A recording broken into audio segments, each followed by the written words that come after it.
So you finally get up there and you're going to ask the great and powerful Orlando for his advice. Orlando, I can only do three things for lead generation. What would you tell me? Yeah, number one, it's free. It's just get your phone and look at how many contacts you have. I guarantee you have more than 300 contacts and call every single one of them. And I think that would be the example each of us will give, or the advice each of us will give to a new agent, right? It's very simple. By the way, experienced agents usually do that at the beginning of the year. Just touch bases with your database, ask them, are you planning to buy or sell in 2026? And you'll be surprised how many people say yes.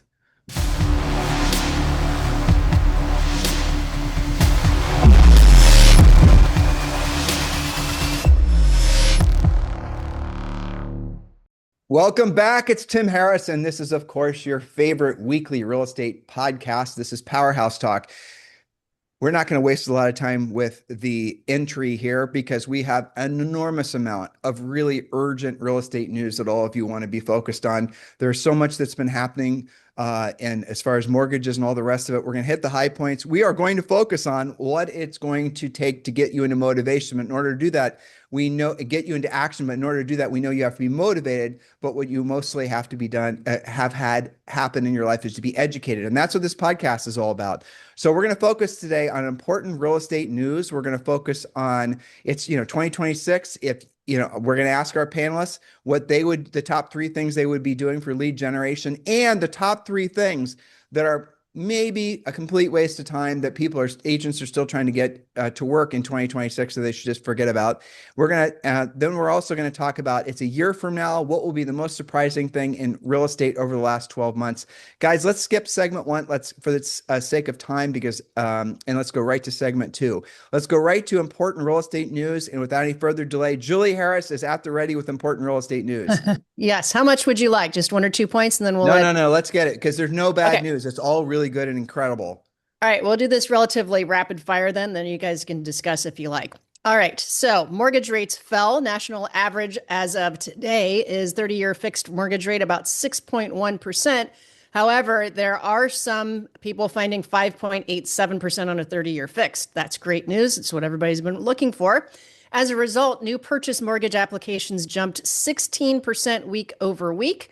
That's according to the MBA. On an adjusted basis, purchase applications were up 50% week over week. Refi applications are up 40% in 1 week, up over 120% year over year. Why do we care? Because that shows that people are absolutely paying attention. Now, next, that's 1 point. Number two, December home sales hit a 3-year high. That's right, you heard it, December. Existing home sales jumped about 5% month over month. And when they do projections, if we kept at that pace, then over the next 12 months, we would be at 4.35 million sales, which is the fastest pace in nearly 3 years. We all like that stat as well. And remember, December is almost always one of the slowest months. So this is great early momentum for this year. Next point, Trump announced $200 billion in mortgage-backed securities, and he asked or directed Fannie Mae and Freddie Mac to purchase $200 billion in mortgage-backed securities to push those mortgage rates lower. And as we know, there was an almost immediate response. Let's see. And here's a little known thing that's also super exciting and unusual. Point number 4, the GDP forecasts for 2026 are a lot above normal. Typically, we have U.S. GDP growth around 2 or 2.5%. Anything above 3% is considered strong. In December, we were already over 5%, and many people are projecting that it'll be a 6% expansion cycle growth. And there's other things too. For example, the Trump tax credits, people are paying less money. They're going to be getting refunds. The economy, it seems, is going into second quarter, but definitely in first quarter, is going to be turbocharged like never before. We are seeing unprecedented activity in real estate. We have been arguably in a real estate, not recession, but depression for the last 36 months. All of us have seen it. You've experienced it, though some of you are having your best years ever. The reality of it is, it's like what we're about to experience is like nothing any of us have ever experienced in our careers. I mean, cumulative, we've all been in real estate well over 100 years, believe it or not. But here's what I want you to keep in mind. And Julie and I wrote an article, and it's going to be in PowerHouse Talk newsletter, which you can subscribe to for free. You've got to subscribe to the newsletter because that's where the party is actually getting started with all the information that drills down far more than what we can do on our podcast. But Julie and I outlined a specific reason why, point by point, why there's going to be a 25-year real estate boom, where there's going to be ever increasing home sales, ever increasing opportunity in real estate overall.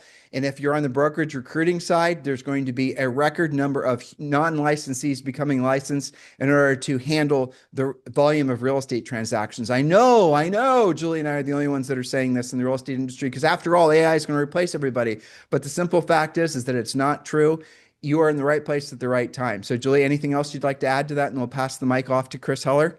Well, for people in California on the very high end, I'm sure that they're paying attention to the wealth taxes redirecting capital to other states.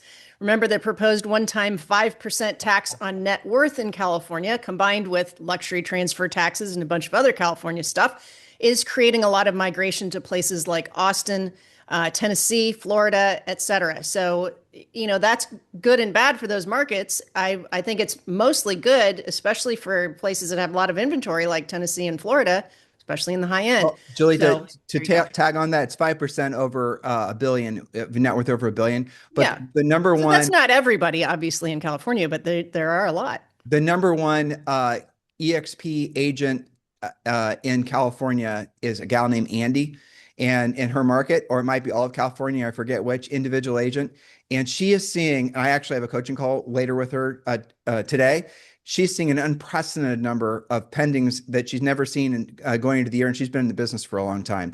So look, we got lower rates, and by the way, you can get a 30-year fixed rate for less than 6%. You got a ridiculous amount of homes for sale. You got new construction that's starting everywhere, and all these incentives and programs that are happening on Fannie Freddie. Chris, what do you got? Hey, mine is really simple, and it was just one headline, and that is the administration is no longer considering or talking about a 50-year mortgage. And that in itself isn't newsworthy. I think what was a good reminder of me is when that talk came out, it dominated conversations, it dominated speculation. And I think as agents, it's so important that we just try to block out the noise and just focus on doing the things we need to do to build our business, to talk to more people, to do more transactions. Don't get caught up in the of what might happen, or it goes back to controlling the controllables. No, that's a really good point. Out of curiosity, though, what did you guys think of the proposal for a 50-year? Dan, what were you thinking about it? I liked it. It's more options. I think some people, it'll help them get in if they couldn't. Other people that are disciplined could strategically use it to have a lower payment and then invest that money in the S&P. Like if you took the lower payment on a 50-year compared to a 30-year, yes, you're paying a slightly higher interest rate and more interest over time. But if you invested that payment difference in almost all scenarios, you come out ahead. So a lot of agents jumped on the bandwagon and criticized it, yet I doubt they were pushing clients to get 15-year mortgages instead of 30. Oh, interesting point. What did you think of it, Orlando? The idea that there's an available 50-year. I think that the 30-year fix is right in the middle. It's 50 is just standing too much. The option and 15 for some people, I get the point, is too much of a high. But staying at 30, that's what we know. That's what we've done. I would stay at 30. I like that one. Julie, what'd you think? I think in some cases it would be a good thing. Like I have some coaching clients where their average sale price is 350,000, 450,000. And it's almost 100% first time buyer or blue collar or just normal working people type purchases. And I think it would help folks like that out. Keeping in mind that just because you enter into a 50-year mortgage doesn't mean that you're going to stay in that house for 50 years and pay for it for 50 But years. here's my argument, Julie. It's that here's the problem. Yes, now you have a longer term, which lowers the monthly payment, but now that increases the demand, right? And that demand will push the prices up. So at the end of the day, the lower income people are the ones that are going to suffer. Well, I see your point. More of the low income people are going to be asking for the 50, would be asking for the 50-year term, and that increases the price range, which makes it more difficult for them to get in. And then the monthly price, the monthly payment, it's not going to be that low anyways. Well, it could have an unintended consequence of heating up markets like Right. that so that there is more competition. That's my main concern. No, that's a really good point. I Yeah. mean, I think we nailed it. And Chris, you always bring up these interesting topics that are just supposed to be headlines, and we ended up debating it. You did that last week too. But just to tag on that, the thing that the 50-year does do that no one really talks about is that makes cap rates improve. So if you all of a sudden are considering a rental property and you're amortizing it over 30, where the tenant was going to pay the mortgage anyway, be amortized it over 50, your payments lower, you're going to be able to maybe make that rental property make sense. So anyway, I think Orlando's bottom line point is valid because it is going to increase demand for sure. Yeah. Okay. Good. All right. Okay, one more thing in the news to watch, and we should all keep an eye on this as we get into early next week, is the housing policy being discussed at Davos. Right. So Okay. keep So an eye let's on move that. on. Orlando, what about headline news for you? For me, I like the announcement that Trump made, limiting the ability of corporate entities to buy in bulk investment properties. That's key again for the low income people. It's when you have a corporation buying 30,000 units, it makes it very difficult for people under $300,000 to get into the market. So hopefully that passes. Can we To talk me, about that too? Because I actually, I think that was mostly a political thing. Dan, what do you think? Do you think that, I mean, I agree with on the surface of what he said, but considering less than 2% of all homes are owned by corporations, do you think that was more of a political thing? And their study, you can read, I always get it confused. Is it BlackRock? Is it Blackstone? Whichever one it is. If you look at their public filings, they haven't been buying single family homes like they were. So do you think I was mostly a political thing, or is it heading off maybe an increase in institutional investors wanting to buy as the market heats up? What do you think? But I think in the last year they sold more of these large institutions than they bought, and they were buying a lot during COVID when we had the super low rates. I think in a lot of cases they were buying where they'd go in and buy a whole development, and maybe that builder wouldn't have built 500 homes really fast if he didn't have one big buyer. And like you said, it's people debate how much of the market is. I've heard numbers at 0.5%. I've heard 2 to 3%, but it's Right a now, it's small part, 1% it's a small part of the ownership. market. Yeah, I've I seen these researched big for that. corporations dumping properties at specific times, and that really hurts the market, especially on the low end. Mhm. I That's my mean, but it's a good political talking point. I thought originally it was just a chess move for politics' sake, but then I actually started thinking that the real thing that they're trying to do is prevent it from happening in the future. Because who knows? I mean, if all of a sudden they wise up to the fact that it was Warren Buffett that said during the housing crash, he said, if I had a system in place to buy real estate, that's what I would be doing. I'd be buying enormous numbers of single family homes, but I don't have a mechanism in place to manage them. And he's one who has always said basically buy equities and not real estate. So if, for example, the investors wise up to the fact that we're going to be experiencing a generational long housing boom, they're going to want to start buying houses again. And maybe the Trump administration is just heading off the past. Do you have any thoughts on this, Mr. Heller? Yeah, look at Look at number one, agree with you. Just political rhetoric. And number two, like as a maybe back to my college days as an econ major, I believe strongly in open markets. When you try to restrict supply or demand, the consequences and unintended consequences are significant. And typically, not always, but typically, the exact opposite impact that they're trying to create is what happens. And we've seen that, time and time again. So um, I don't think it's going to change anything. That being said, I am an investor in a platform that the institutional buyers and sellers use for acquiring and disposing of properties. And I was talking to the founder yesterday, and he said a lot of them are, since that news came out, a lot of them are like taking a cautious view and saying, okay, we're going to wait and see if anything's going to change. Typically, what happens with stuff like that, after a few weeks, people see there's no changes, and then it's back to business. yeah, like tariffs, for example. Yeah, I agree. Well, I have a question about this. There wasn't anything that said that the builders or that the institutional investors couldn't still build something new and own it, right? They Right. just didn't want them to buy and compete with normal buyers, I think. Or even buy builders outright and just basically have D.R. Horton or whoever just start building masses of houses that they could rent. So yeah, Like there the was rent nothing to about own that. communities or Right. whatever. Chris, so Chris, what would be in your mind the opposite, the ramifications of this, like that no one's talking about? Yeah, look, if you there's all those homes that are bought by institutional buyers are occupied, and they're occupied by people that can't afford to buy homes.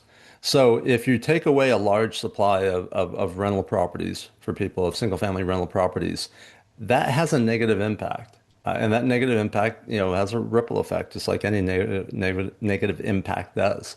Um, the amount of, and as all you guys mentioned, we're talking about a very, in the big picture, an insignificant percentage or an insignificant amount. Now, in certain markets, it could have more of an impact, right? In the Rust Belt or in some areas, and it's for certain segments of buyers. But I think it gets over exaggerated. The what it takes away from the housing stock and for the impact that has on So people. you just said something interesting. The negative impact being less inventory of people to rent for things for people to rent, and then rental prices going up because of inventory constrained. So the negative impact could be actually it causes rental prices to increase, which are essentially, Yeah, housing costs for a lot of people yep, it's a good would point. be impacted in a negative way. Damn, good point. I hadn't thought about that one either. I've learned three things so far in today's podcast. All right, let's go. Let's see. Did we, Dan, you had something you wanted to add, didn't you, as far as news that were caught your eye, or did we cover all the bases? Julie covered it. It was about the Trump $200 billion in bond buying. Another interesting thing, though, that I saw was a tweet from Bill Ackman, who I really like. He's proposing that we give buyers the option to take lower rates in exchange for a prepayment penalty. And I'm always in favor of more options. I think if someone knew they could get 3/4 of a point or a point lower by having a 3 to 5 year prepayment penalty, I just like having more options. And Would you do it? Would you do it? Would you take a lower payment for a prepayment penalty? yes, if it was like yes, 3/4 of a point to a point in 3 to 5 years, I definitely would in all cases. Would you I wouldn't? actually think it does the opposite. I think it actually takes away options. Once you have a prepayment penalty, it removes or reduces the options for you. How Well, so? I have the option up front Ah, of taking it. If I I have the understand. lower payment, I benefit now. If I have to move before that time is up, well, now I can sell it and get or rent it and get better cash flow. Or if maybe the market moves more, goes up more in that period than I initially thought it would. Well, now the prepayment penalty doesn't look like a big deal. So then I sell it and pay a little bit more there, but I made more money. So it's just more options for the consumers. Julie, did you have a thought? I saw Well, you. I was thinking, I remember going to tons of closings where that was the deal. It was FHA deals mostly where the buyer was signing something at closing saying that I think it was like if they sold in the first 3 years, there was some kind of penalty or there was a shared penalty that they shared with the lender at payoff. There's all kinds of versions of this. But I think to Dan's point, I think some of that math depends on the market continuing to do well. If houses were to depreciate, then you'd be potentially a bit more screwed on that. But I think for the right person, to me, and I appreciate Chris's economic points and always looking at the opposite that could be stimulated inadvertently. But I feel like more options opens up the market for more people, which creates more sales, which is good for everyone, good for the economy, and certainly good for our listeners who are mostly selling real estate for a living. Yeah, exactly. All right, let's move on. It's 2026. What are your top three go-to lead generators, or a way of reframing this? If you could only do three things for lead generation, right? Only three things, what would they be? And we don't have to elaborate on them. I imagine we're all pretty much going to say the same things.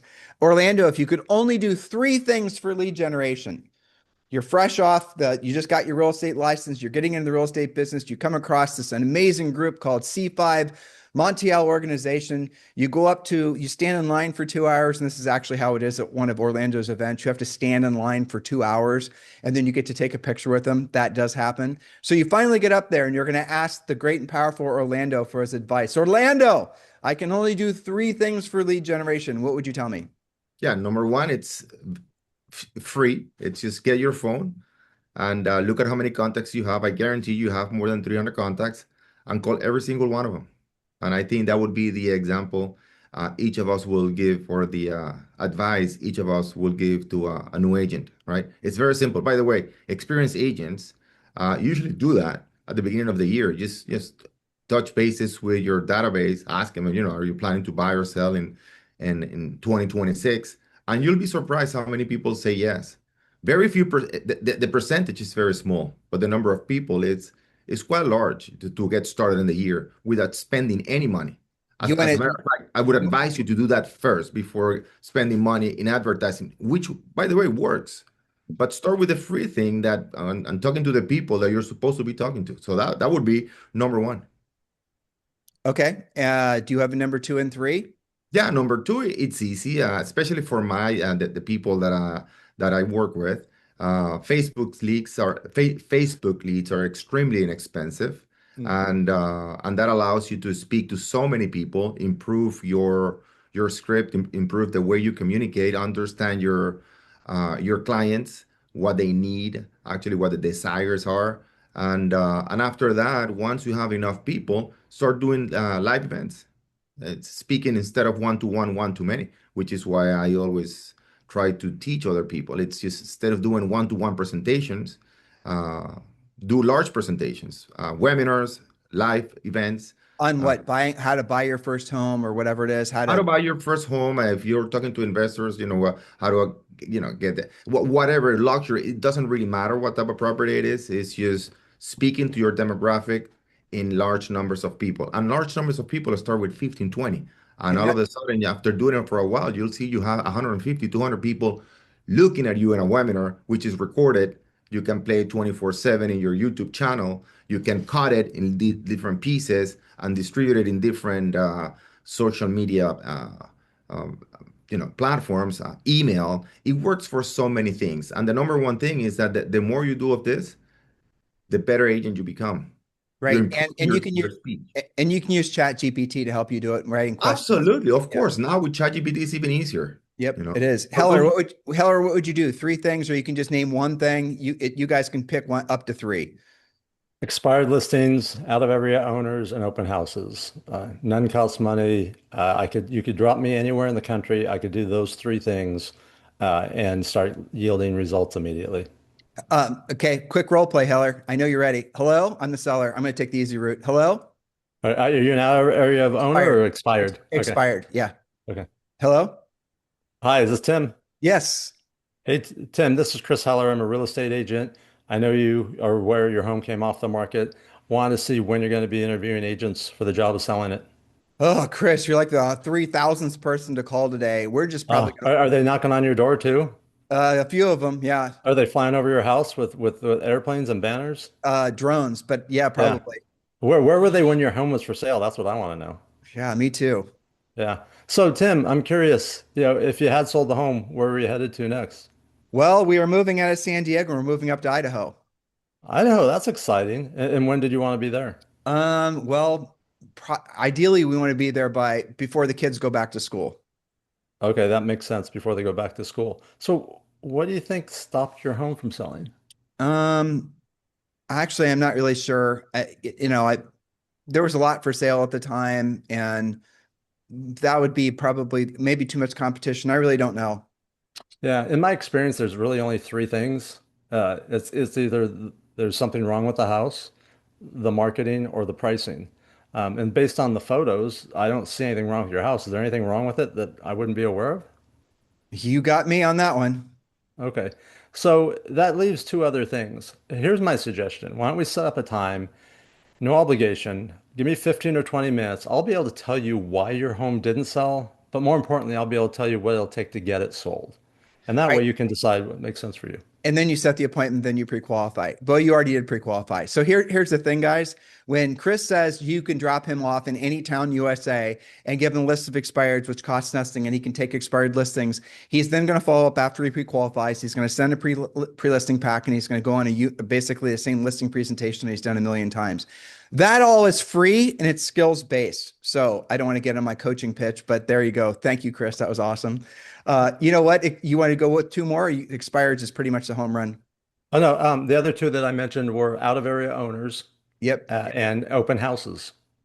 Out of area owners, aka absentees, and you can get that information by checking. Generally, there's people that sell lists, but you can find the title company, right. People by list. But basically anyone whose mailing address is different from their site address. And if you're in a market like where Chris is, where there's a lot of VRBOs, a lot of those VRBOs have not been successful and they're ready to sell. A lot of them bought during COVID and they worked out to be terrible investments for them. And those are prime listings as well. Thank you, Chris. That's awesome. What would you do, Daniel? Well, I want to piggyback, add something to what Chris just said on that out of town list. I actually got this tip from Leo, our CEO, but he said to search by the mailing address and look for common ones. So if you download from your MLS, like all transactions in the last year, you don't necessarily know who the investors are because they buy under a different LLC. But if you can find common mailing addresses, now you know this person bought 2 or 3 or more homes, and you can spend your time cold calling people that are buying, multiple times a year as opposed to once. And I also had expireds on my list. I think that's always going to be in the top 3. The one I had that no one's mentioned yet is new construction. So in most markets, you're either going to have, like our market's primarily infill builders. So we get a lot of opportunities there to help them buy, the land that they have to redevelop. Can I tell a story, Dan? Yeah. You're calling expired. You call a builder. The builder ends up basically listing one property with you. You trip over and discover this guy's got like 5 or 6 multi-million-dollar properties. All he's not a name brand builder, and you and Carrie end up listing all these damn things, and it basically wedges you guys into a much higher price range, all from an expired call, and the lead cost him nothing, and he's paying no referral fees. Yeah, it was an accidental expired too. He shouldn't have even been on the list. When he acquired the land he was developing, the real estate agent forgot to switch it to sold. So when Julie and I were selling real estate, we got our big Matt Trucco. We got one of our biggest relationships doing the exact same thing. He listed 3 high-end listings with us, and he ended up listing a 73 unit condo development, and he was an expired, just another name on the list, and we just called doing the normal thing. And to Chris's point earlier, I mean, he wasn't making this directly, but this is what he was insinuating. Mr. Seller, how many of the other agents out there are actually on the phone calling you and trying to help you solve a problem, versus just doing things passively? Orlando, what are your 3 things? Or you already answered, didn't you? Yes, you did. Yeah, Julie, do you have anything that you'd like to add? I agree with all of them. And specific to the expired new construction, small builder spec homes.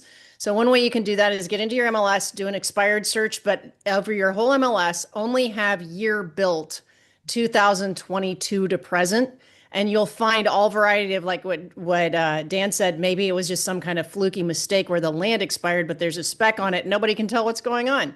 So that can be a really efficient, I call that cherry picking the expireds, go after newer stuff, smaller builders. And the point that all of you guys were making on that is that's one contact with multiple opportunities. That's a very, very valuable relationship. So that would be one thing, which I'm just mostly agreeing with these guys. And then number 2 would be the free CMA offer. And that's been hitting really hard with our coaching clients who are doing, of course, the best thing to do is call, but you can do postcards where you say whether you're interested in your property value because you want to fight your property taxes or have me help you do that, or you're considering a sale this year. Call me today for a free confidential consultation about what your home is actually worth. And that's been doing really well and really early this year too. And going back to Orlando's idea, when you're calling those 300 people in your phone, that's the perfect thing to offer, is to give them a free CMA for the sake of basically their property taxes. They're probably, especially in Florida, they're getting reassessed on a much higher rate. And so Mr. Seller or Mr. Owner, there's a way for you to fight the higher assessment. So 100% great idea, Julie. Now it's worth mentioning that all of us are associated with eXp Realty, and all of our information is down below. If you're not motivated now to chase expireds, I don't know what it's going to take, because expired listings in this market, raise your hand if you guys think they're the best opportunity to go after, to take listings. Expired listings, Orlando.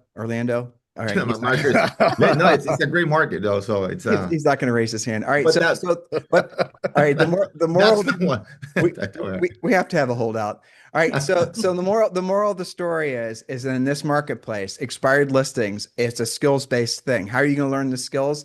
When you join any of us or any of the 3,000 plus people in our Libertas group at eXp Realty, you get free access to Premier Coaching. And one of the benefits of Premier Coaching is you get a daily semi-private coaching with a Harris certified coach. And obviously one of the main focuses is teaching you guys how to be listing agents. The information is down below, and any of us would appreciate the opportunity to earn the right to be your eXp Realty sponsor. So just click the link below. There's videos on the websites, and you guys can gather your own information and make an informed decision. But do know that the best time to be in real estate that we've seen, or I personally and Julie have seen, we talk about this all the time, in the last 25 plus years, is right now. So you are in the right place at the right time. All right, guys, what's the stupid? Let me interrupt you on that, because I think that for the listeners would be very interesting if you can give 3 to 5 points why this is the right time. We did in the newsletter, and they can read it, and it's powerhousetalk.com. But yeah, I will, Orlando, but I didn't want to make it into a TED talk about why this is a great market. But Julie hit a lot of them at the top. But I'll give you the real bottom line. If you want to cut through all the BS, it's it's the demographics. That's why the number of people that are ready to buy real estate and the massive wealth transference. There's $82 trillion over the next 25 years that's transferring from baby boomers to the younger generations, and the number of people in family formation stages now that are going to be buying houses and moving up is an unprecedented in the history of humanity. Not just America. There's never been this much pent-up housing demand and future housing demand. And even the bridge trolls out there, the doomer boomers, they can't even find reasons to believe that we're not on the precipice of what will be a 25-year housing boom. Anyone want to say anything on top of that? No? Smart. Dan, you have your hand up. That's an accident. I didn't. Oh, okay. Just kidding. All right. I don't want to argue with you on this. No. But to answer your question, Orlando, I think actually in WhatsApp I sent you I know I did. I sent you my notes for that. No, I know the answers. It's just, you want me to 30-second bullet point for the audience. That's all. Okay, no problem. One thing is to say, and different things to back it up with. You're right. You're challenging me to be better at my job as a comment. No. It's good. I respect it. Thank you. You're right. You're absolutely right. Okay, so what are the things when you guys see agents still trying to create leads, buyer or seller leads, that you just roll your eyes and say, what the hell are you thinking? In the 1990s wants their lead generation idea back. What would be one or two or maybe three things that agents should just frankly stop trying to get to work that's not going to work in this new market, especially now that we're in the age of AI? Mr. Heller? I wrote down three things. Spending money on expensive and fancy websites. The second thing I wrote down was, again, expensive, fancy buyer and seller presentations. And then the third thing is doing any sort of farming or mailing without calling. Oh yeah. And those are the things. So, and the reason I'm saying those things, like for example, the presentations. It doesn't matter how fancy your presentation is. If you don't know what to say, if you don't know how to have impactful conversations, overcome objections, ask the right questions, the fancy presentation isn't going to get the deal done. Yep, 100% unbelievably agree with you. And if you can spend all the money in the world on marketing, branding, and fly the blimp over your house, but if you are not really good when if you're lucky enough to get a lead from all that effort and all that money you've spent, then it's all for naught. And that is one of the tragic classic mistakes that agents make. Thank you for saying that. Yep. Anything else, Chris, or is that it? No, and on the point of farming or mailing without calls, if you want to have a positive ROI, you have to include the phone calls and the reaching out to people. The mailer itself is hit and miss. The farming is hit and miss. How many times have we all listed homes and we saw on the refrigerator all the farming materials from the agents that farmed it, right? But because they never called the people, they never talked to them. So, don't spend the money if you aren't going to make the calls. So there's proactive lead generation, there's passive lead generation. Chris was just talking about the passive being the direct mail, the proactive being making the phone calls. And he just said the passive is hit or miss, but the proactive, you're definitely going to make contacts and having meaningful conversations. So Mr. Heller, if you could only, you're running Keller Williams, which you did, 160,000 agents in all these different countries. You are the CEO. And if you or someone's coming to you and they say, I want to build a geographic farm, but I don't want to call, or I just want to call and I got to make money now, what would you tell them to do? It's going to be more effective if you're able to do both. Now, if you can't afford to do mailers or anything, then you're calling and door knocking, right? You're walking it and having conversations with people. But just doing doing one of them is just doing it part way, and doing something part way gets partial results. Very well said. What are you thinking, Dan? For mine, Zillow Flex. I would eliminate that, especially if you're a Zillow Flex team member. If you do the math on it, you pay the referral fee, you pay your broker, you pay your team leader, and you're working for like 22% of the commission. Like, why not go close one deal for every 5 Zillow Flex deals? And I think on in terms of team leaders, I think there's high regulatory and legal risk because of what's going on with the big lawsuit. So I would ditch Zillow Flex in a heartbeat if I was on it. And Zillow Flex is now charging an average, it's 40 to 45%. Is that correct? Plus a monthly fee too. Right. We know, Dan and I know people, you guys aware of this, Chris and Orlando, that people are paying like $10,000 a month just to be Zillow Flex agents, and they're paying referral fees up to 45%. Were you guys aware of that the numbers have gotten that high? Yeah, I'd heard different amounts, but it doesn't surprise me. It's incredible. Orlando? Yeah, to me, it's not so much about the activity. To me, it's more about the skill, right? I've seen people doing with Zillow very good money, but most people pay because they don't know how to acquire the leads. They don't have the skills to talk to people. And like Chris was saying, at the end of the day, you can be doing all the marketing activities, but if you're not talking to clients, you're not developing the skills. And if you're not developing the skills, you're not closing. I've seen people make tons of money with postcards. Most people lose money, right? I've seen people making money with Facebook ads, but most people don't, right? I've seen people doing billboards, wasting $30,000 a month. And I've seen some other ones making very good money. So at the end of the day, it's not the marketing activity. At the end of the day, it's not that the marketing activity works.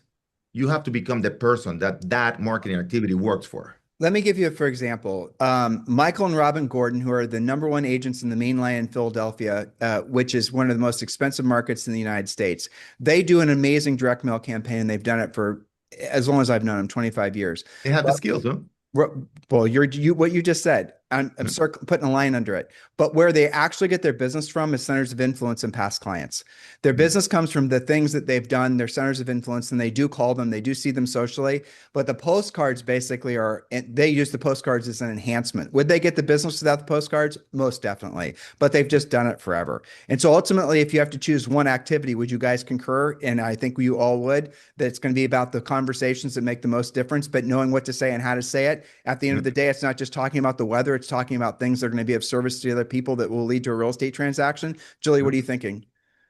Yeah, I mean, I think one of the things you can do, whether you did 5 deals last year or 50 or or more, is look where your deals actually came from. There's a very high likelihood that probably 70, 80, 90% came from people who already knew you, your database, your friends, your center of influence. So I would say start with them. Why would you have to burn fresh brain cells and money and time trying to make something else work if you haven't already done what I think Chris said at the top? Call your database. Why would you do that? You have their phone number. They're going to take your call. You know how to talk about real estate. If you don't take the bullet points from the podcast that we're giving you all the bullet points for, make those calls first. So to me, the dumbest thing is anything that you can't predictably get results from, which is trying new things or spending money because somebody sold you on something that's going to be an easy button. Go to people who already know, love, and trust you, because statistically, most deals in real estate come from that pipeline. Julie Harris. So the question being, if you, something agents were doing in the past that you would advise them not to even try to do anymore? And yours would be anything that's, for what I heard you say, anything that is speculative, anything that doesn't lead directly, Unpredictable. anything that doesn't clearly lead directly to a real estate transaction. I think that's And quickly. Great. Yeah. You guys have any thoughts on that? I think what makes it really hard in our industry is we're always giving out awards for total volume, but not net profit, right? Um, and yes, it does come down to conversations. I know that Facebook leads are really, really cheap, like $10 to $30 probably. You could convert those at 1%. And if you're in a price point, you know, where your average commission's like 20, 25,000, well, you spent 3 grand to make 25,000. That's a good deal to me, right? But, you know, on the other hand, if you're giving 45% of your commission away for to a portal, like, you know, you could sell 200 million, but some guy selling 20 million could be actually having a net profit. Yet who gets rewarded? That's We right. should all invent that as a new award. Yeah, well, we'd have nobody go to our banquet because no one wants to talk about net profit. Nobody wants to be honest. Actually, Heller said it last week. When we were having that conversation about agent profit, and Chris said, and I was going to ask him about this, but he basically said agents don't make net profit because they don't concentrate on it. And you know, Chris, we have some time left, and I would like you to drill down on that. Actually, I didn't put that in the notes, and if you want to talk about that next week, that's fine.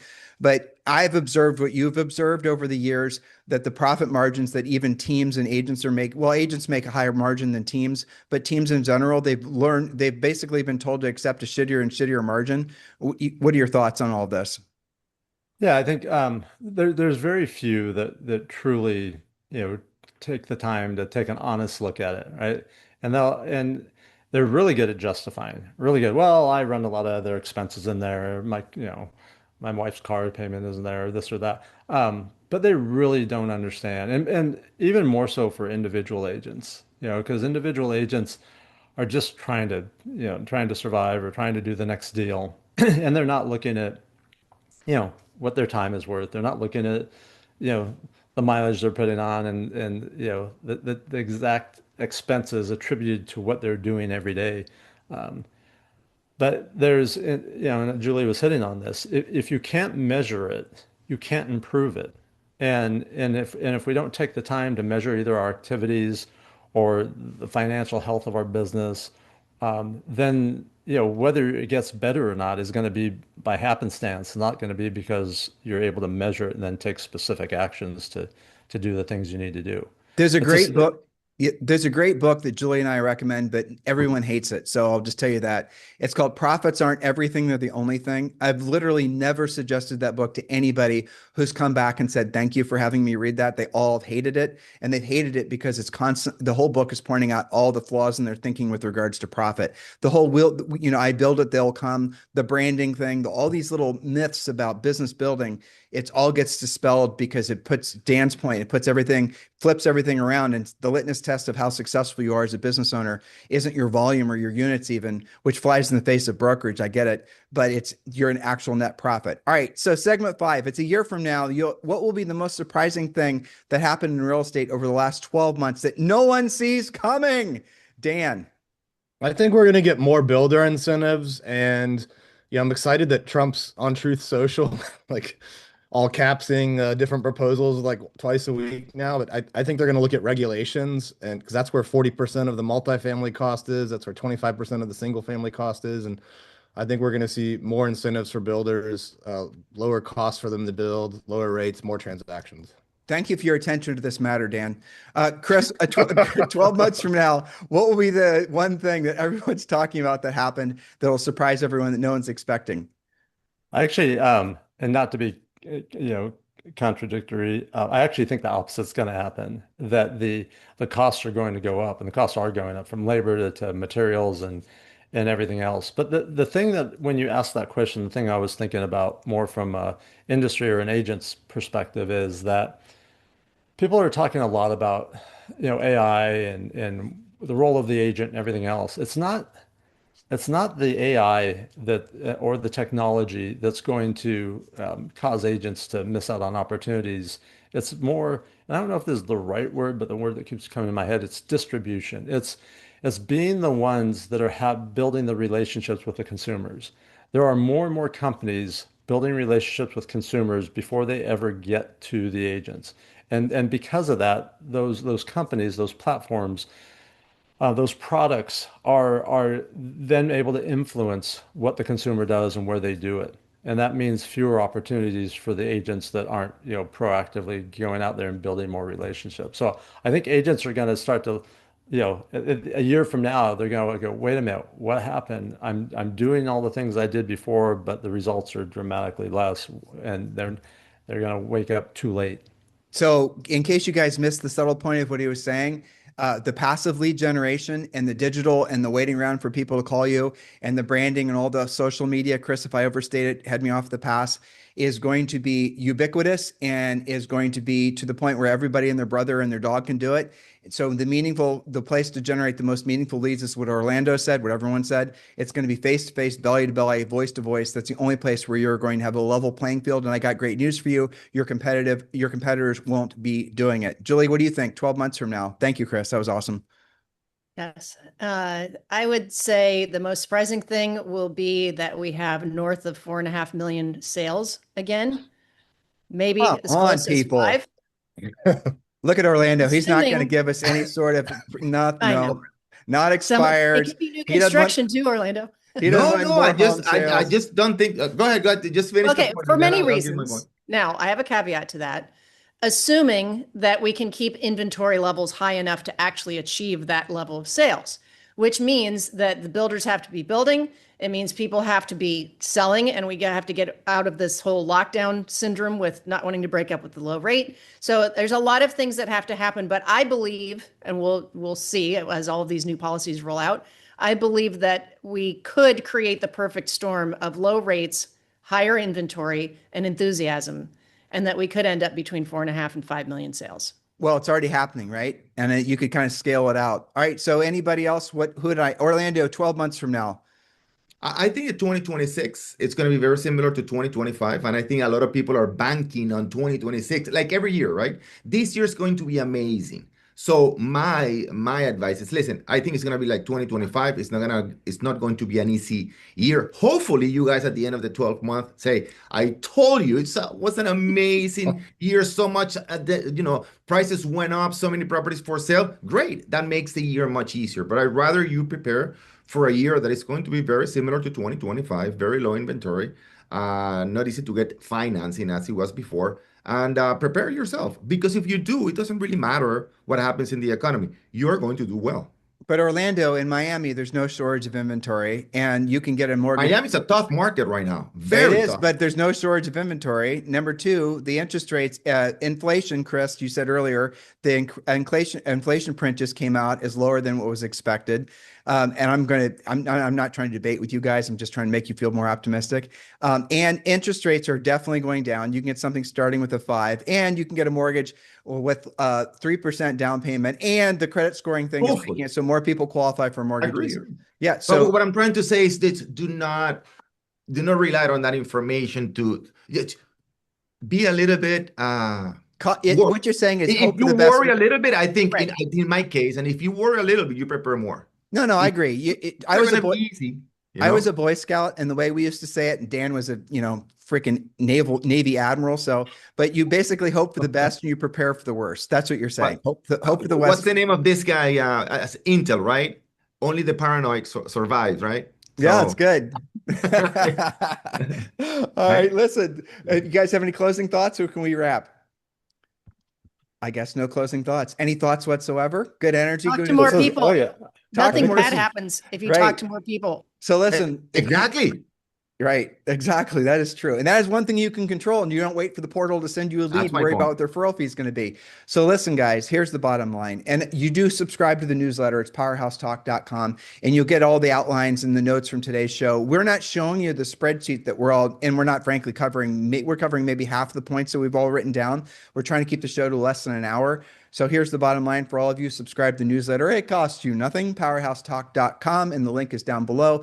And also, I want to remind all of you, if you are ready for a brokerage upgrade, which all of you should be, whether you're a new agent, whether you're a seasoned agent, whether you're a team, whether you're a broker, you've got a great cadre of folks here that we are ready, willing, and able to have a great conversation with you. We are formally applying for the job of being your eXp Realty sponsor. You have one of two paths going forward. All of our cell phone numbers are down below. Text us, don't call, and we'll start the conversation that way. Or if you'd like, you can just watch the videos on the website, gather more information, and then, let's move forward after that. So on behalf of everyone in our Libertas group and everyone here on PowerHouse Talk, you guys have a fantastic day, and we will talk with you on the show tomorrow, or rather next week. Have a great week. See you guys. Okay, guys. Bye. Bye.